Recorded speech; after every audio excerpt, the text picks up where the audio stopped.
اس نے درد میں سر ہلایا تھا۔ لگتا ہے مر جاؤں گی، ایسے کیسے مرنے دوں گا، تمہیں تو ہزاروں سال جینا ہے میرے لیے۔ سمیع کے جذبوں کا عجیب عالم تھا، کچھ سمجھ میں نہ آیا تو اندر کے غبار کو نکالنے کو اس نے سمیع کے سینے پر سا رکھ دیا تھا، دوسرے ہاتھ سے گریبان کو مٹھی میں جگڑے بہت سارا اعتماد کھو بیٹھی تھی۔ اس وقت تو اس کے ضد کا یہ عالم تھا کہ اسے ارد گرد کے ماحول کا کوئی ادراک نہ رہا تھا۔ شدت سے گھڑیاں جاری کرتے سمیع کے کشادہ سینے میں سر رکھے اس کی شرٹ بگوتے وہ دل کھول کر رو رہی تھی، بلکہ اندر کا غبار نکال رہی تھی، دکھ کی لپیٹوں میں لپٹے دل کو بہلا رہی تھی۔ اگر سمیع بر وقت نہ پہنچتا تو نہ جانے وہ اس وقت کس صورتحال سے دوچار ہوتی۔ کچھ دیر بعد اندر کا غبار نکلا، دل ہلکا ہوا تو زرش کو احساس ہوا وہ قربت کہ کن قیامت خیز لمحوں میں جگڑ گئی ہے۔ پلیز میرا سانس بند ہو رہا ہے، رخساروں سے آنسو پوچھتے ہاتھ جھٹکے اسے التجا پر۔ سمیع نے بغور اسے دیکھا، وہ نظر چراتی بازو کا حصار توڑتے پیچھے ہٹی تھی۔ سمیع نے مسکرا کر شاپر سے اینٹی سیپٹک کریم نکال کر اس کا بازو تھاما تھا۔ میں لگا لوں گی، کمزور لڑکھڑاتی آواز میں نظر جھکائے گویا تھی۔ سمیع کی قربت کے لمحات اس پر بڑے بھاری تھے، اس کی سمجھ میں نہیں آ رہا تھا کہ ان قیامت خیز گھڑیوں سے کیسے نکلے۔ اس کے بازو پر کریم لگاتے سمیع نے اسے دیکھا، سرخ چہرے پر لرزی پلکوں کا رقص بڑا سحر کن تھا۔ آپ کو پاپا نے بھیجا تھا، وہ ان کمزور لمحوں سے نکلنا چاہتے تھے، سمیع کی موجودگی کو یکسر غیر اہم قرار دے دینا چاہتی تھی۔ خود پاپا مشکل قابو پاتے سمیع کو دیکھا، بلکہ سمیع احمد کے مچلتے جذبوں کے آگے ہاتھ بندی کرنا چاہتی تھی۔ نہیں بلکہ چچا جان کا موبائل میں نے ریسیو کیا تھا۔ سمیع نے فوراً اس کا گریز پڑا تھا، بڑی خوبصورت مسکان آئی تھی ہونٹوں پر۔ آپ ڈرائیور کو بھیج دیں، وہ ان کو لے آئے۔ وہ مزید کنفیوز ہو گئی، سمیع کو بٹانے کا فوراً بہانہ سوجا۔ میں ابو کو فون کر دیتا ہوں، وہ چھوڑ دیں گے۔ سمیع کو بھی خیال آیا، سمیع نے اپنا موبائل نکال کر ان سے بات کی تھی، سعید احمد سے کہہ کر سعود اور شائستہ بیگم کو گھر چھوڑنے کی بات کی تھی۔ میرے بارے میں مت بتائیے گا، کال کے دوران زرش نے کہا۔ ان 2-3 لمحوں میں اس نے خود کو سنبھال لیا تھا۔ میں یاسمین کو کہتا ہوں وہ کچھ کھانے پینے کو دے، پھر میڈیسن لے لینا۔ وہ خاموش رہی تو سمیع نے یاسمین کو آواز دی۔ اس کے علاوہ اور کہیں چوٹ نہیں آئی؟ سمیع نے یاسمین کو پکارتے اس کو بھی پلٹ کر دیکھا۔ سمیع کے انداز میں اس کے لیے بڑی فکر تھی۔ زرش کا جی چاہا کمر میں دم بدم بڑھتے درد کا ذکر کر دے، مگر وہ پھر جھجک گئی تھی۔ نفی میں سر ہلانے بعد سمیع کمرے سے نکل گیا تھا۔ سمیع کے کمرے سے نکلنے کے بعد اس نے تھکی کے سہارے اپنی کمر سیدھی کی، ایک چیز سی ریگوپے میں اترتی چلی گئی تھی۔ ماما پاپا فنکشن کے اختتام کے بعد پہنچنے والے تھے، یوں اکیلے آنے پر باتیں سننے کو ملیں گی۔ وہ ایک طرف اسے حادثے کا سن کر وہ دونوں یقیناً بڑا ناراض ہوں گے۔ تکیے پر سر رکھتے اس کو تفکر نہ لیا تھا۔ حمید صاحب نے اپنے لیے پوری کوشش کر ڈالی تھی کہ شارق زمان کے دماغ میں اصل حقیقت ڈال سکے، مگر شارق تو کچھ سننے پر آمادہ ہی نہ ہوا تھا۔ وہ بارہا اس کے آفس گھر کے چکر لگا چکے تھے، موبائل پر بات کر چکے تھے، مگر جیسے ہی نوارہ کا نام آتا تھا وہ ہر لحاظ بھول جاتا تھا۔ پچھلے 2 دن سے وہ اپنا ہر کام بلائے اسی بات کے پیچھے لگے ہوئے تھے، مگر کوئی فائدہ نہ ہوا تھا۔ ان کی دمکی پر رضا بالکل خاموش ہو گیا تھا۔ شارق سے ملنے پر وہ ابھی آمادہ نہ ہوا تھا، وہ یہ بھی ماننے پر آمادہ نہیں تھا کہ اس نے کوئی غلط کام کیا، بلکہ اس کا ابھی تک یہی موقف تھا کہ اس نے شارق کو اپنے جذبات سے متعلق آگاہ کیا تھا، نویرہ سے متعلق بزن نہیں کیا تھا۔ یہ شارق کے اپنے ذہن کا فطور تھا، اور یہ فطور کیوں برپا ہوا تھا وہ یہ ماننے پر آمادہ ہی نہ تھا۔ وہ یہ ماننے کو تیار ہی نہ تھا کہ اس نے کوئی غلط قدم اٹھایا۔ وہ اس وقت بھی واحدہ بیگم کے ہاں آئے ہوئے تھے۔ آپ میرے ساتھ چلیں، ہم نویرہ کو لے آتے ہیں۔ شارق آہستہ آہستہ ساری سچائی جان لے گا، اب اسے کچھ بھی سمجھانا بے سود ہے۔ رہ گیا رضا، تو میں نے فیصلہ کر لیا اسی ماہ رمشا کا رضا سے نکاح کر دوں گا۔ جب یہ قصہ ہی ختم ہو جائے گا تو شارق کے شکوک و شبہات بھی دم توڑ جائیں گے۔ نویرہ نہیں مانے گی، بڑا برا کی ہے اس کے ساتھ۔ رضا اور شارق دونوں نے مل کر حمید صاحب کی بات سن کر اماں آبدیدہ ہو گئی تھی۔ کچھ نہیں ہوگا، ماننا پڑے گی اسے یہ بات بھی۔ میں حالدہ آپا سے بات کروں گا، وہ سمجھ جائیں گی۔ وہ نبیل تک سے بات چھپانا چاہتی ہیں، اور یہ اس طور ممکن ہے، ورنہ کچھ بھی بعید نہیں۔ آپ آج ہی میرے ساتھ چلیں، نبیل آفس میں ہوگا، اس کے آنے سے پہلے ہم جا کر نویرہ کو لے آتے ہیں، اور شارق آپ ماں بن کر اسے سمجھائیے، یوں ایک دم نوارہ کے خلاف ہو جانا بچوں کا کھیل نہیں ہے۔ چلو مان لیتا ہوں سارے کے ساتھ رضا کا ہے، مگر کیا شارق کو نوارہ کی پچھلی زندگی کچھ بھی یاد نہیں؟ دماغ خراب ہے اس کا۔ جب مرد کا دماغ خراب ہونا ہو تو صرف ایک پل لگتا ہے شارق کے سامنے، تو پھر اپنی ماں بہن کی پوری زندگی ہے۔ نوارہ کے ساتھ نا حق ظلم ہو رہا ہے، اب ماں بن کر شارق کو مجبور کرے اور خود جا کر لے آئیے اپنی ماں ہونے کا روب رکھے، بیوی گھر میں ہوگی تو وہ بھی دھیما پڑ جائے گا۔ چلو یہ بھی کر کے دیکھ لیتے۔ انہوں نے ایک گہری سانس خارج کی۔ تم خالدہ سے جا کر بات کر لو، میں بھی رات کو شارق سے بات کروں گی، کوشش کرتی ہوں وہ ہمارے ساتھ چلے، اگر نہ ماننا تو پھر کل تمہارے ساتھ جا کر لے آؤں گی، ناحق بچی کو برباد نہیں ہونے دوں گی۔ چلیے ٹھیک ہے، آپ شارق سے بات کر کے مجھے آگاہ کر دیجیے گا۔ حمید صاحب اٹھ کھڑے ہوئے تھے۔ انشاءاللہ کل جا کر نوارہ کو لے آئیں گے۔ انداز حتمی تھا۔ سمیان کل سے اسلام آباد والے آفس کا چارج سنبھال رہا تھا۔ میٹنگ کے دوران سعید احمد نے سعود احمد سے ذکر کیا تھا اور ان کا ذہن باقی تمام باتوں کو بھول کر اسی نقطے پر اٹک گیا تھا۔ سمیان کے اسلام آباد جانے کا مطلب تھا زرش کا وہاں سیٹل ہونا، ایک انتشار پر مبنی بٹا ہوا خاندان اپنی سب سے لاڈلی چہیتی بیٹی کو دینے کا انہوں نے کبھی نہیں سوچا تھا۔ ان کے دل میں دکھ اور درد کی ایک لہر سی اتری تھی۔ ایک بٹا ہوا خاندان ایک اور بٹے ہوئے خاندان کی بنیاد بنے گا، شکست کا یہ سلسلہ مزید آگے چلے گا۔ کیا زرش ایک الزام لے کر ساری زندگی سمیان کے ساتھ خوش رہ سکے گی؟ انہیں لگا اس سوال نے ان کے اندر ایک طوفان اٹھا دیا ہے۔ آج نہیں تو کل زرش کو سمیان کے ساتھ جانا ہی ہے، تو کیا طاہرہ بیگم زرش کو قبول کریں گی؟ وہ اپنی ہی الجھی پریشان کن سوچے لیے میٹنگ روم میں نکل کر اپنے کمرے میں چلے آئے تھے۔ سمیان پر انہیں ہر حال میں اعتبار تھا، مگر زرش کی جذباتی طبیعت بھی کسی طور چھپی نہ تھی، اور اب زرش کا وہاں کبھی نہ جانے کا حتمی انداز بلکہ فیصلہ۔ کیا زرش ان کے مجبور کرنے پر اسلام آباد جانے پر آمادہ ہو جائے گی، مگر وہ خوش کبھی نہ رہ پائے گی؟ انہیں لگا اس نقطے پر سوچتے سوچتے ان کے دل کا درد بڑھ جائے گا یا دماغ کی کوئی نس پھٹ جائے گی۔ السلام علیکم چچا جان، انہیں آنکھیں کھول کر دیکھا۔ سمیان بڑی پر تشویش نگاہوں سے دیکھ رہا تھا۔ انہوں نے سر کے اشارے سے جواب دیا، کیا بات ہے، پریشان لگ رہے ہیں؟ سمیان نے کچھ پریشانی سے پوچھا تھا۔ انہوں نے نفی میں سر ہلا دیا۔ بیٹھو، وہ سیدھے ہو گئے تھے۔ میں 2-3 چکر لگا چکا ہوں، آپ نے کسی کو بھی ڈسٹرب نہ کرنے کا کہہ رکھا تھا، مجھے تشویش ہو رہی تھی، خیریت ہے نا؟ وہ سامنے ہی ٹک گئے تھے۔ طبیعت کچھ بوجھل سی ہو رہی تھی، ڈاکٹر کے پاس لے جاؤں؟ ان کے بجھے انداز پر وہ مزید متفکر ہوا تھا۔ نہیں، اب ایسی بھی بات نہیں، یہ کیا ہے؟ انہوں نے سمیان کے ہاتھ میں موجودہ فائل کی طرف اشارہ کیا تو سمیان نے فائل ان کے سامنے رکھ دی۔ یہ اسلام آباد آفس کی اسٹیبلشمنٹ کے کاغذات ہیں، ایک کاپی ابو کے پاس ہے اور ایک آپ کے لیے، ان پر آپ کے دستخط چاہیے، پھر کچھ ڈسکشن بھی کرنا تھا۔ انہوں نے بے توجہی سے کاغذ الٹ پلٹ کیے۔ کل اسلام آباد آفس کا چارج سنبھال رہے ہو؟ کاغذات پر بے دلی سے دستخط کرتے انہوں نے بظاہر سرسری انداز میں اپنایا تھا۔ جی، سمیان بغور انہیں دیکھا۔ انہوں نے پیپر اسٹڈی کیے بغیر ہی دستخط کر دیے تھے، جبکہ بعض پوائنٹس بہت غور طلب تھے اور سمیان انہی پوائنٹ پر ان کی رائے لینا چاہتا تھا، مگر ان کے بے توجہی دیکھ کر ٹال گیا۔ رہائش عثمان کے ساتھ ہی ہوگی؟ جی، سمیان کو اندازہ ہو تھا انہیں کیا بات تکلیف دے رہی ہے۔ زرش کے بارے میں کیا سوچا ہے؟ انہوں نے سمیان کو دیکھا۔ سمیان نے گہرا سانس لیا۔ وہ کیا پوچھ رہے تھے سمیان سمجھ رہا تھا۔ ہماری طرف سے اتنا کچھ ہو چکا ہے چچا جان کہ اب ہمارا کوئی بھی فیصلہ زرش کی فیلنگ کو مجروح کرنے کا معاملہ ہوگا۔ سوچنا زرش کو ہے یا آپ لوگوں کو؟ سمیان کا انداز بڑا سنجیدگی لیے ہوئے تھا۔ سعود احمد نے اپنی کن پھٹیاں سہلائی۔ ان کے روبرو اس موضوع پر پہلی بار گفتگو ہو رہی تھی، سو دونوں ہی محتاط تھے، سوچ کر بول رہے تھے۔ میں خود بھی مجبور ہوں، پہلے ہی میری ایک غلط اور قبل از وقت فیصلے نے کئی زندگیوں کو داؤ پر لگا دیا تھا۔ اب میں نہیں چاہتا کہ زرش ہمارے کسی فیصلے کو بے حالت مجبوری قبول کرے۔ میں چاہتا ہوں تم زرش سے بات کرو، اسے کال کرو، پیار محبت سے، جیسے بھی تمہارا اس سے ایک واضح رشتہ ہے۔ جذباتیت سے گھر بنتے نہیں، بگڑتے ہیں۔ بابی بیگم کسی بھی طرح مفاہمت کی راہ نہیں اپنائیں گی، اور میں زرش کو ساری عمر اپنے گھر بٹھانے والا نہیں۔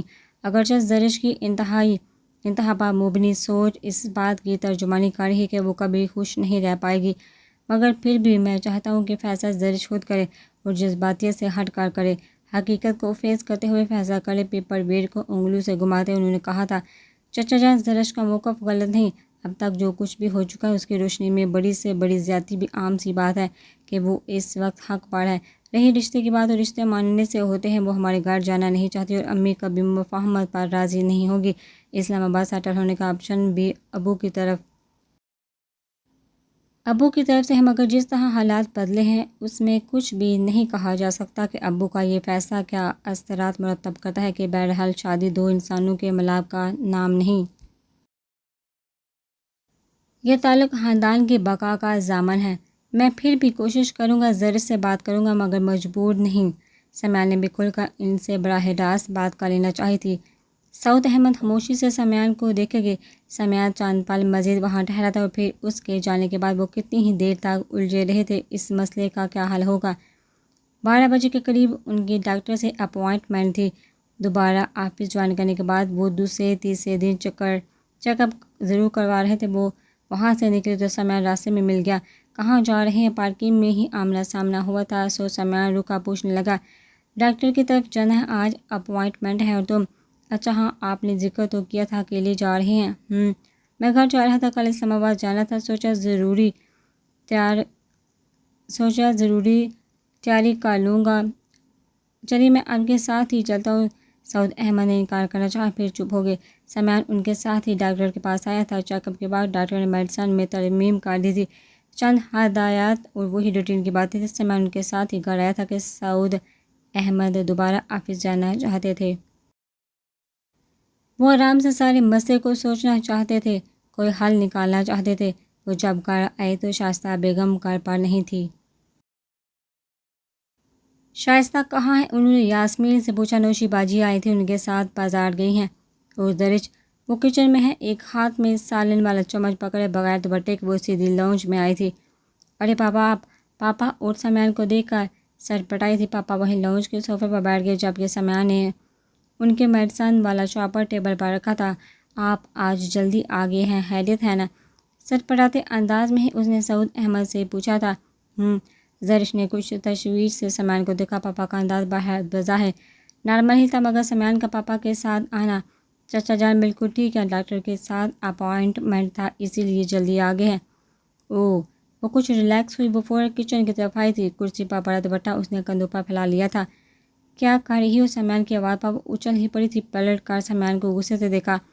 کچھ نہیں، بڑی رکھائی سے جواب ملا تو سمیان کے ہونٹوں پر مسکراہٹ ٹھیک گئی۔ اسمیل تو بڑی اچھی آ رہی ہے۔ کوکنگ ووکنگ کا شوق ہو رہا ہے آج کل کیا؟ بڑی احتیاط سے پیڑا بنا کر روٹی بیل رہی تھی۔ کچن کے معاملے میں اس کی کارکردگی کا اچھی طرح اندازہ تھا۔ مسکرا کر پوچھا، آپ سے مطلب اسے 3 دن پہلے والی بےعزتی یاد آ گئی تھی؟ ایکسیڈنٹ والی رات جب ماما پاپا گھر آئے تھے اور اس کی حالت اور کارکردگی کا سن کر جو کچھ ماما نے اسے سنایا تھا، وہ تو ایک طرف سمیان کے سامنے یوں بری طرح بے عزت ہونا، وہ ساتھ ناراض تھی۔ کیا ضرورت تھی ماما پاپا سے ذکر کرنے کی؟ سمیان کوئی بہانہ بھی تو کر سکتا تھا، مگر بازو کے زخم کچھ ٹھیک ہو چکے تھے، پاؤں کی موچ بھی اب نکل گئی تھی، ہاں کمر کی تکلیف برقرار تھی۔ کیا بقایا؟ سمیان اس کی ہپکی کو کسی طور ہاتھ میں لا رہا تھا۔ ڈھکن اٹھا کر دیکھا، قیمے کی خوشبو بڑی اچھی تھی۔ واہ، قیمہ تمہیں کیسے پتا؟ میں آ رہا تھا۔ زرش نے روٹی توے پر ڈال کر سمیان کو دکھا۔ یاسمین ساتھ ہی، اس نے یاسمین کو بھی آواز لگائی تھی۔ اگلے ہی لمحے وہ چراغ کے جین کی طرح سر پر تھی۔ یہ روٹی دیکھو، میں پاپا کو دیکھ لوں۔ ہاں، 1-2 روٹیاں اور بنا لو، شاید پاپا بھی کھائیں، اسے کہہ کر وہ کچن سے لاؤنج میں چلی آئی تھی۔ پاپا کیا ہوا ہے؟ سعود احمد ابھی تک صوفے پر آرام دہ حال میں بیٹھے ہوئے تھے، آنکھیں موندے وہ ان کے پاس بیٹھے تھے۔ انہوں نے آنکھیں وا کر کے اسے دیکھا۔ کچھ نہیں بیٹا، انہوں نے مسکرا کر زرش کے سر پر ہاتھ رکھا تھا۔ کھانا کھائیں گے؟ نہیں، ایک گلاس جوس کا پلا دو، میں بس کچھ دیر آرام کرنا چاہتا ہوں، میں کمرے میں جا رہا ہوں۔ سمیان کو کھانا کھائے بغیر نہ جانے دینا۔ لنچ ٹائم ہے، اچھا نہیں لگتا۔ انہوں نے اسے کہہ کر ہدایت کرتے اپنے کمرے کی ڈالی تھی۔ وہ جب کچن میں لوٹی تو سمیان کوک سے لطف اندوز ہو رہا تھا۔ شاید یاسمین نے دی تھی۔ وہ فریج سے جوس نکال کر گلاس میں ڈال کر پاپا کے پاس چلی آئی تھی۔ وہ پاپا سے چند باتیں کرنے لگ گئی تھی۔ جوس پی کر انہوں نے میڈیسن لی تھی۔ احتیاط سے انہیں میڈیسن دے کر کمرے کی لائٹ آف کرتے حال ایک گلاس لیے جب کچن میں لوٹی تو یاسمین نہ صرف روٹیاں بنا چکی تھی بلکہ کھانا بھی ٹیبل پر لگا چکی تھی۔ پاپا کھانا نہیں کھائیں گے؟ ٹیبل ریڈی دیکھ کر اس نے یاسمین کو کہا تو وہ سوالیہ نظروں سے دیکھنے لگی۔ ٹھیک ہے، تم جاؤ، ہم دونوں کھا رہے ہیں۔ سمیان کے کہنے بعد زرش نے گورا یاسمین کچن سے چلی گئی تھی۔ زرش شش و پنج میں پڑ گئی تھی۔ سمیان ہاتھ دھو کر ٹیبل کے گرد کرسی گھسیٹ کر بیگ اٹھ چکا تھا۔ وہ کلس کر رہ گئی، واہ بھائی کھانا ٹھنڈا ہو، او بھائی کھانا ٹھنڈا ہو رہا ہے، آؤ بھائی کھانا ٹھنڈا ہو رہا ہے، آپ کھائیں، مجھے بھوک نہیں۔ اتنی تگدو کے بعد اسے لگا جیسے اس کی بھوک مر مٹی ہے۔ انسانوں سے ناراضگی جتی ہے، کھانے سے نہیں۔ آ جاؤ، سمیان نے اٹھ کر اس کے پاس آ کر نہ صرف کہا تھا بلکہ پکڑ کر اسے کرسی پر بٹھا بھی دیا تھا۔ میں نے کہا نا مجھے بھوک نہیں۔ وہ چیخی تھی۔ سمیان واپس اپنی سیٹ پر بیٹھ چکا تھا۔ کھانے سے پتہ چلتا ہے کہ بھوک ہے یا نہیں، کھانا کھانے سے پتہ چلتا ہے کہ بھوک ہے یا نہیں، کھا کر دیکھو تو صحیح۔ سمیان نے ایک پلیٹ میں قیمے کا سالن نکال کر اس کا سامنے رکھا تھا۔ آپ وہ کچھ ساتھ کہنا چاہتی تھی مگر ضبط کر گئی۔ بھوک اسے لگی ہوئی تھی، یہ اور بات تھی کہ سمیان کی موجودگی میں کھاتے ہوئے غصہ آ رہا تھا۔ اگر پاپا کی ہدایت نہ ہوتی تو وہ سمیان کو کھانے پر کبھی نہ بیٹھنے دیتی۔ آپ کھائیے، میں بھی کھا لوں گی، پاپا کا خیال آتے ہی وہ کچھ دھیمی پڑ گئی تھی۔ نوشی کیسی ہے؟ کھانا کھاتے ہوئے سمیان نے اسے دیکھا جو سر جھکائے کھانے سے زیادہ غور و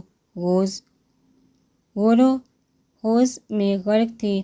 ٹھیک ہے، جاؤں گا میں، آج اس کی طرف بھی کافی دن ہو گئے ہیں ملے ہوئے، سمیان نے کہا تو وہ چپ رہی۔ پھر دونوں نے کھانا خاموشی سے کھایا تھا، چائے بھی۔ کھانے کے بعد برتن سمیٹتے اس نے پوچھا، اسے یہ سب بڑا عجیب لگ رہا تھا مگر وہ مجبور تھی۔ سمیان نے اسے بغور دیکھا۔